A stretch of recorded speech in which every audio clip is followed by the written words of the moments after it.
Space जो दिखने में बिल्कुल ब्लैक और खामोश नजर आती है, असल में यहाँ इतना कुछ हो रहा है जो ना ही हम सुन सकते हैं और ना ही समझ सकते हैं।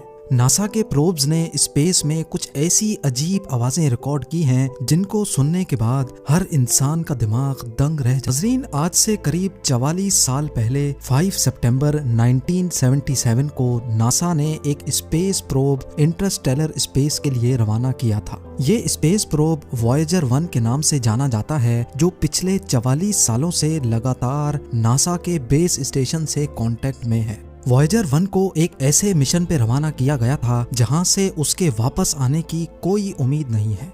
ये स्पेस प्रोब डीप स्पेस में 61,500 किलोमीटर्स पर आवर की स्पीड से ट्रेवल कर रहा है और इस वक्त ये हमसे बहुत दूर खला के अंधेरों में तैरता हुआ हमें हमारे सोलर सिस्टम और इस यूनिवर्स के बारे में मालूमात भेज रहा है। और स्पेस के इस हिस्से को हम इंटरस्टेलर स्पेस भी कहते हैं। 2012 में इंटरस्टेलर स्पेस में दाखिल होते ही एक दिन नासा के साइंटिस्ट को वॉयेजर 1 की तरफ से एक ऐसा सिग्नल रिसीव हुआ जो सबके रोंगटे खड़े करने वाला था। जब उस सिग्नल को डिकोड किया गया तो उसमें एक ऐसी अजीबोगरीब आवाज थी जो वॉयेजर 1 ने रिकॉर्ड की थी। हमारी दुनिया से करोड़ों किलोमीटर दूर स्पेस की गहराइयों में वो क्या चीज थी जिसकी आवाज ने साइंसदानों के रोंगटे खड़े कर दिए थे। ये आवाज अर्थ से करीब 1400 करोड़ किलोमीटर दूर रिकॉर्ड की गई थी और ये एक ऐसी आवाज थी जो खत्म या कम होने का नाम भी नहीं ले रही थी। साइंसदानों ने कई दिनों तक इंतजार किया, लेकिन ये आवाज खत्म तो दूर की बात पर ये कम भी नहीं हो रही थी। देखते ही देखते एक साल गुजरा, फिर दूसरा साल और फिर पूरे 3 सालों के बाद इस अजीबोगरीब आवाज की इंटेंसिटी में कुछ कमी देखी गई। ये आवाज वॉयेजर 1 की 44 सालों की हिस्ट्री में रिकॉर्ड होने वाली सबसे लंबी आवाज थी जिसने साइंसदानों की नींदें उड़ा रखी थी। लेकिन इस आवाज के अलावा साइंसदानों को एक और चीज भी लगातार परेशान कर रही थी। जी हाँ, जिस पॉइंट पे वॉयेजर 1 ने पहली बार इस आवाज को रिकॉर्ड किया था, पूरे 3 सालों के बाद वो उस पॉइंट से 160 करोड़ किलोमीटर दूर जा चुका था, लेकिन फिर भी ये आवाज वैसी की वैसी ही थी। 160 करोड़ किलोमीटर मतलब ये डिस्टेंस इतना ही हुआ जितना जमीन से चांद तक के पूरे 4000 चक्कर लगाए जाएं। खला में इतने ज्यादा डिस्टेंस तक फैलने वाली आवाज आखिर आ कहां से रही थी? इसी बात ने बड़े बड़े रिसर्चर्स और साइंटिस्ट को चकरा कर रख दिया था। एक बात तो कंफर्म थी कि हमारे सोलर सिस्टम के बाहर कोई ना कोई ऐसी ताकत जरूर छुपी है जो इस आवाज की वजह बन रही है। लेकिन स्पेस में तो कोई आवाज ही नहीं होती, तो आखिर इसको रिकॉर्ड कैसे किया गया? ये बात हकीकत है कि स्पेस में जाते साथ ही कानों पर किसी किस्म की भी कोई आवाज नहीं पड़ती। हत्ता कि अगर स्पेस वॉक के दौरान एस्ट्रोनॉट्स के बिल्कुल बराबर में कोई धमाका ही क्यों ना हो जाए, वो धमाका दिखेगा तो सही, लेकिन उसकी आवाज कानों तक नहीं पहुंच सकेगी। आवाज जिसको हमारे कानों तक पहुंचने के लिए हवा और एटमॉस्फेयर की जरूरत होती है, ये दोनों चीजें ही स्पेस में मौजूद नहीं है। इसी वजह से स्पेस में किसी किस्म की भी आवाज ट्रेवल नहीं कर सकती। स्पेस में साउंड वेव तो ट्रेवल नहीं कर सकती, लेकिन इलेक्ट्रोमैग्नेटिक वेव्स स्पेस में आसानी ट्रेवल कर सकती हैं। बेशक हमारे कान इन वेव्स को नहीं सुन सकते, लेकिन वॉयेजर 1 ने इन वेव्स को रिकॉर्ड करके हमें अर्थ तक भेजा ताकि हम इनको डिकोड करके सुन सकें। यही वो अनोखी आवाज थी जो वॉयेजर 1 ने इंटरस्टेलर स्पेस से भेजी थी।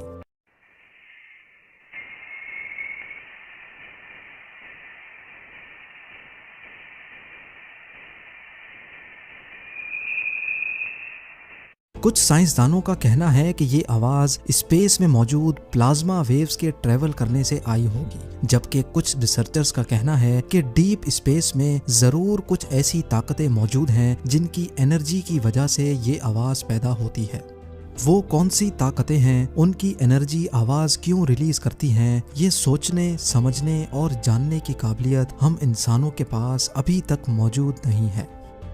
वॉयेजर 1 अपने एंटीनास से ये वेव्स कैप्चर करके उनको रेडियो सिग्नल में कन्वर्ट करता है और फिर अर्थ की तरफ ट्रांसमिट कर देता है। बेशक ये मैसेज लाइट की स्पीड से ट्रेवल करता है, फिर भी इसको अर्थ पर मौजूद नासा के एंटीनास तक पहुंचने में पूरे 21 घंटे लग जाते हैं। ये पहली बार नहीं था जब वॉयेजर 1 ने हमें कोई अनोखी आवाज भेजी थी। इससे पहले भी नासा स्पेस से कई अनोखी आवाजें रिकॉर्ड करने में कामयाब हो चुका है।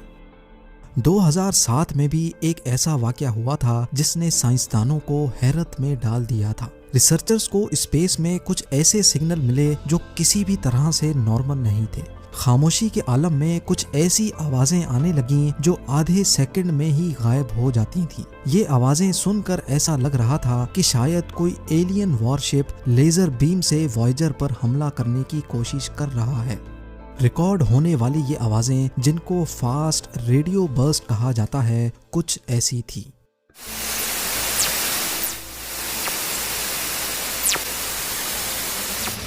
ये आवाजें सुनकर साइंसदानों को एक बात तो कंफर्म हो गई कि हम जितना ज्यादा डीप स्पेस के बारे में जानने की कोशिश करेंगे, हम उतना ज्यादा ही सवालों में उलझते जाएंगे। रिसर्चर्स का मानना है कि ये रेडियो बर्स्ट ब्लैक होल में या फिर करोड़ों लाइट ईयर्स दूर किसी सुपरनोवा एक्सप्लोजन का नतीजा हो सकती हैं। कई रिसर्चर्स का तो ये भी ख्याल है कि दूसरे प्लैनेट्स में एलियंस हमसे बहुत ज्यादा एडवांस्ड हैं और वो अपनी स्पेस शिप्स को इन रेडियो बर्स्ट के जरिए चार्ज करते हैं। शायद इनमें से चंद रेडियो बर्स्ट हमारे स्पेस प्रोब से टकरा गए हों या सिर्फ उसके बराबर से गुजरे हों, लेकिन इस अजीब आवाज की असल हकीकत अभी तक किसी को भी मालूम नहीं है। ये तो रही वो आवाजें जो नासा ने इंटरस्टेलर स्पेस से रिकॉर्ड की, लेकिन ऐसी अजीबोगरीब आवाजें रिकॉर्ड करने के लिए इतना दूर जाने की भी जरूरत नहीं है। हमारे अपने सोलर सिस्टम से भी नासा कई अनोखी और खौफनाक आवाजें रिकॉर्ड कर चुका है। वॉयेजर 2 जो नासा ने हमारे सोलर सिस्टम के प्लैनेट्स की रिसर्च के लिए लॉन्च किया था, उसने भी कई ऐसी आवाजें रिकॉर्ड की हैं जिन्होंने पूरी दुनिया को परेशानी में डाल रखा है। ये है जुपिटर का चांद जो गैनीमीड के नाम से जाना जाता है, और ये है इसकी आवाज जो वाकई आपके रोंगटे खड़े करने वाली है।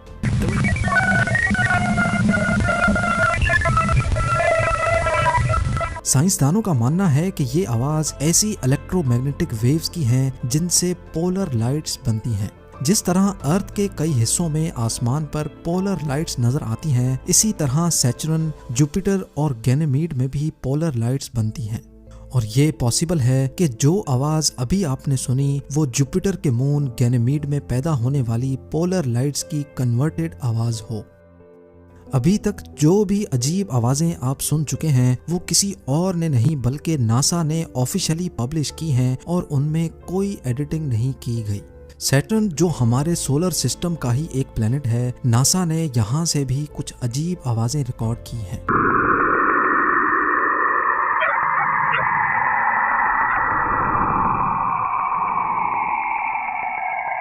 नासा का मानना है कि ये आवाज कैसिनी स्पेसक्राफ्ट ने सैटर्न से निकलने वाली रेडियो वेव्स को कन्वर्ट करके भेजी है, और ये भी शायद सैटर्न में मौजूद पोलर लाइट्स का ही नतीजा है।